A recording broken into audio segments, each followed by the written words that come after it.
Madeline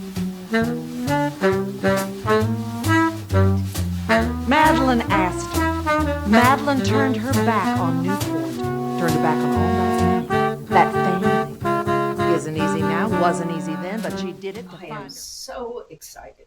Today, I am going to introduce you to my friend, Deborah Jean Templin. Now, I met Deborah Jean at a small theater in New Jersey, and Deborah Jean was starring in Souvenir, which is an amazing show. Jack Gindy, who was directing my one-person show, said, "You really should talk to Deborah Jean because she has a one-person show about the women who survived the sinking of the Titanic," which I saw after she came back to New York. She did it at the library. And I thought, oh my goodness, this is fantastic. She plays, I think, about 6 or 7 different characters, which I want you to hear from her, not from me. It's a wonderful show. And I thought, how did she, what is it? All the questions I wanted to ask her. And the most important question was, how does she do it all over the country, which Jack said she did? What is the magic plan? So I'm going to let Deborah Jean tell you all of this. And ladies and gentlemen, here is my friend, Deborah Jean Templin. That's me. And the name of my show is Unsinkable Women, Stories and Songs from the Titanic.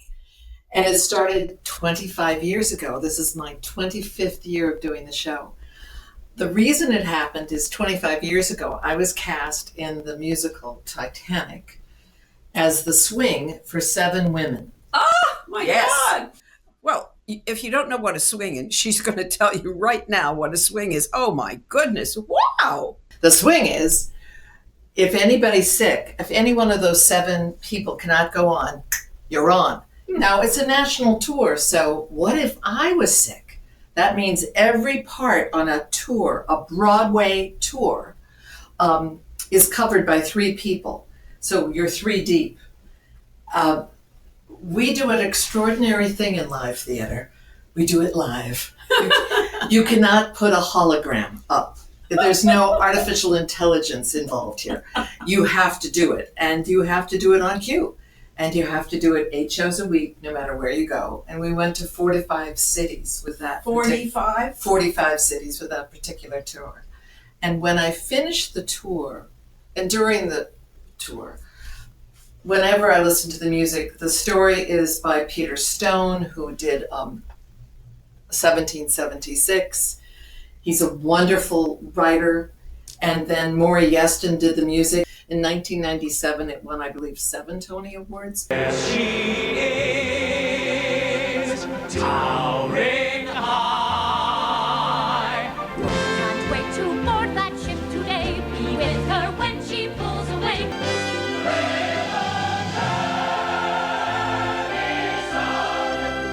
And it went on tour. So Let me ask you, how many times did you go on that you can remember? I went on an average of once a week. And I was on tour for 21 months. Oh my So God. I was, proudly say, I was the insurance policy for the Titanic. And I met people on that tour who were descendants of people who were on the Titanic. And there is something really wonderful about knowing that you're playing somebody real. Like, we're just down the street from the Strauss Park, which is at 107th and West End Avenue. And the Strausses lived not far from that park. Ida Strauss made a choice to stay on the Titanic with her husband.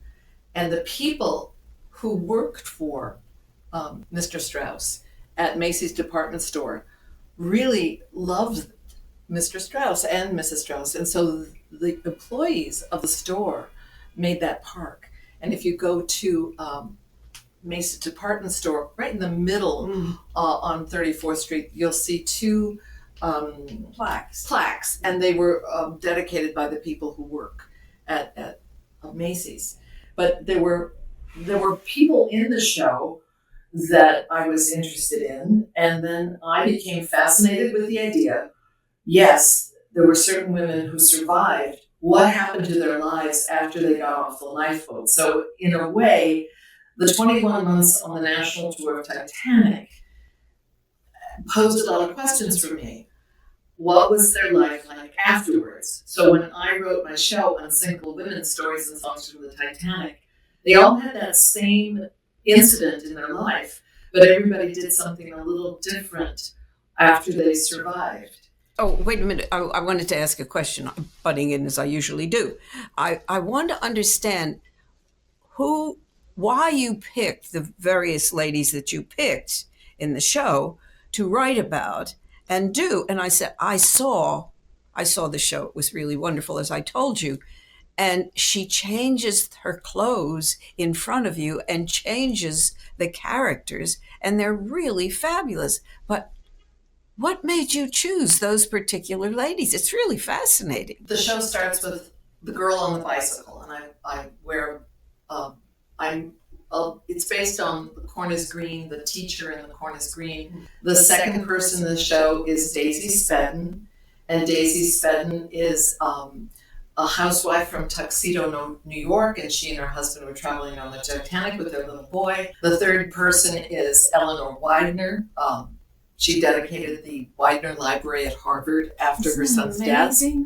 Then Violet Jessup, and she was a stewardess aboard the Titanic, and she survived 2 other sinkings, and she went on to keep being a stewardess. Then I created a character, just the girl on the bicycle is a composite character. It's from my imagination. Nora is a vaudeville performer, a music hall performer, and she's from my imagination as well, because I wanted to talk about the musicians on the cruise, on the ship. There was no, Diana Shore talking, singing to the folks. No. But I am a singer, so I wanted to sing in the show. So I created Nora, who's a friend of Wallace Hartley, and that allowed me to sing some of the songs of the period and talk about the musicians and talk about the third class. Because when I was writing the show, I said to myself, how can I get more information? Now, one of the persons who actually interviewed Titanic survivors was Walter Lord. And in 2001, when I had finished writing the play and I did the show, Walter Lord was still alive. Wow. And I got to interview Walter Lord, and I did say to him, what do I do about these people that I can't find enough information about? Because some of the people were third class or second class, and the newspapers didn't really want to interview people who weren't like famous or weren't first class. And he said, use your imagination. And that's what I did. Act 2 begins with Molly Brown, and there's a lot to be learned from Molly Brown. And another character in the second act is Marie Racine Cardeza, who was the daughter-in-law of Charlotte Cardeza. She had the biggest suites. She was the wealthiest person on the ship. She had something like 20 steamer trunks on the ship. Then I do Madeline Astor, and there's a book recently about Madeline. It's the second Mrs. Astor, and it's quite wonderful. And then I do Ida Strauss. And how do I justify that? Well, actually, Ida gave her coat and a life vest to her maid, so she survived. And then at the end, Molly Brown comes up and sort of does a epilogue, like what happened to all these people. And you're right, Catherine, someone had to design these costumes. A woman named Sarah Jablons. Last summer, I got COVID. And I went, what if I die and no one ever does this show? That would be a real shame, because I give these women a voice and they're wonderful monologues. And so I said, I was quarantined, I was on Paxlovid, I was doing everything by the book, and I went, I'm going to die. I didn't die. So I said, I'm going to submit the play to be published. And so I submitted the play to a publishing house that had been recommended to me. And I figured I'd hear about it in 6 months to a year, whatever. In 2 weeks, I heard they wanted to publish. Excuse me 1 second. I have to butt in again. Seems like I always do that. But it's so important right now because Deborah Jean is a person that does not let anything go by. She hears this is how you do this. And so she finds somebody that helps her do that. And she doesn't sit around and say, oh, this is going to be so much trouble. I think I'm not going to do that. If you do what Deborah Jean does, you become successful because she has been extremely successful, not only with the one-person show about the ladies from the Titanic, but she has another show too. And so I did the show. I did Titanic in 2000, from 1998 to 2000. Then I got the national tour of Mamma Mia right after the events of 9/11. I couldn't say no to an audition. And there were auditions for Mamma Mia. Now, I never really I never bought an opera record. I really didn't know Mamma Mia, but I knew people were Swedish. I went to Gustavus Adolphus College, and I'm a fun-loving gal. So about a week after the events of 9/11, I auditioned for Mamma Mia for Benny and Bjorn and the whole group of people. And lo and behold, I booked the show. Every year, for the last 64 years at the Hilton Hotel in New York, there's something called APAP, American Performing Arts Presenters.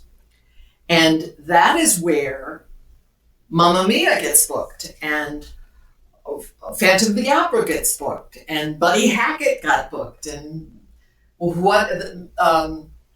Three Men on a Horse, magicians, dance companies.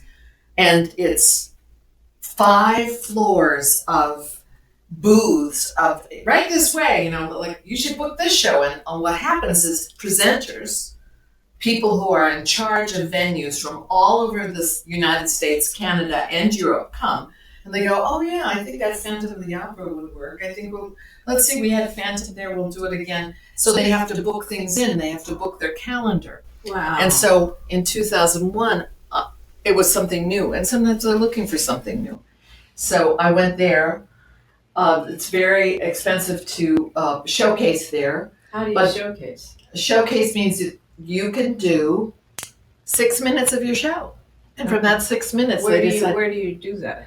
If you showcase at APAP, you do it at a hotel room, at the Hilton, or a ballroom at the Hilton. And that is all very expensive. It's all on you to do. Ooh. What John did was he created a demo, and they booked me based on the demo. Oh. And when I did the show, and when I did this demo in 2001, it was one of the first times that people used digital cameras.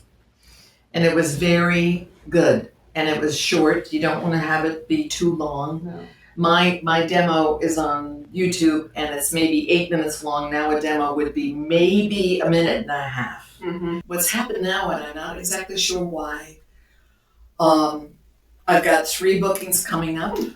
I think it's the name of the show, Unsinkable Women, Stories and Songs from the Titanic. I think sometimes women's rights are being chipped away at. Sometimes it's the Titanic is always an interesting topic. There are lots of reasons. Some of them are repeat bookings that I don't know why, but I'll be doing it at the 1891 Opera House in Fredonia, New York on October 28th, I believe. I'll be doing it at the University of Indiana Terre Haute. And I asked, how did you find me? And they said, I saw your showcase in 2009. And in high school, I did something called Mother Goose, and I won the county contest, and then I went to the state fair. Getting to the state fair was a big deal. Then I did 1-act plays in high school, and I wrote Mother Goose, and Mother Goose, which I wrote when I was 17, I still did in New York in 1977. So I kept it with me. So that's Mother Goose. And then there was this character named Noodle Nuck. Now these characters are based in fantasy, right? But I think everybody needs a little romance in their life. And I really like Greek myths. And I liked the idea of solar energy because that made a lot of sense. And I moved to New York and I realized, oh God, I lived on my own for the first time and I had to pay my Con Edison bill. And I went, well, wouldn't it be great if the sun could give you energy and you wouldn't have to pay so much money? And it became this Swedish clown called Noodlenuck. And I would do Noodlenuck on the street. So I worked the corner. When I first came to New York, I was a clown on the street. No yes. kidding. Yes. In fact, when I looked for my first apartment, the landlord said, oh my God, like, what do you do? I said, I'm an actor. He said, an actor? Why should we give you that? I said, I'm not just an actor. I have a business. And I showed him my brochure for my clown. I said, I'm not an actor, sir. I am a clown. And he went, a clown? And he said, I should be home by now. It's the night before Yom Kippur. I should be home. I said, if you had a nice goy like me working for you, you could be home by now. He said, that's it. You got the job. You got an apartment. You're a clown. I'll wait till I tell my family this. And I worked for him for a year and a half, 18 months.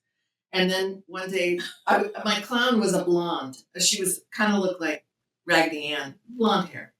She was sweet. And I would work on the street and I'd do like, in front of the Hans Christian Andersen statue and on the steps of the Metropolitan Museum. I wanted to go to nice neighborhoods so I wouldn't be hit on the head. We're talking, it's like the late 70s. It was hard.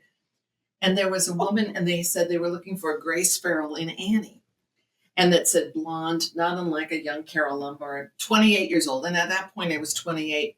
And this woman I knew said, oh, there's no point going, Deborah Jean. They want a blonde. And I had never not gone to an audition. And I went, well, I was supposed to be passing out flyers for this store called Strawberries that day. I said, that's it. I'm going to the audition because it says, not unlike a young Carol Lombard. And Carol Lombard's funny. I'm going to go in. And July 25th, 1979, Martin Sharman said, you got the job. And I got Grace Farrell and Annie opposite Hart Presnell. And that was my first national tour. To a grand tour of the world's most exciting city. Annie's got it all. She's captured the hearts of Broadway. You have played so many different characters. Yes, you have. And I did not know until I saw it that you played a cow in Singing for the Cows, which you also wrote. And it's a wonderful one-person show. It's very funny. Cow. Yeah. My name is Cow. Deborah Jean just did a film about Truman Capote, and she played the mother of Demi Moore. And she also did another film.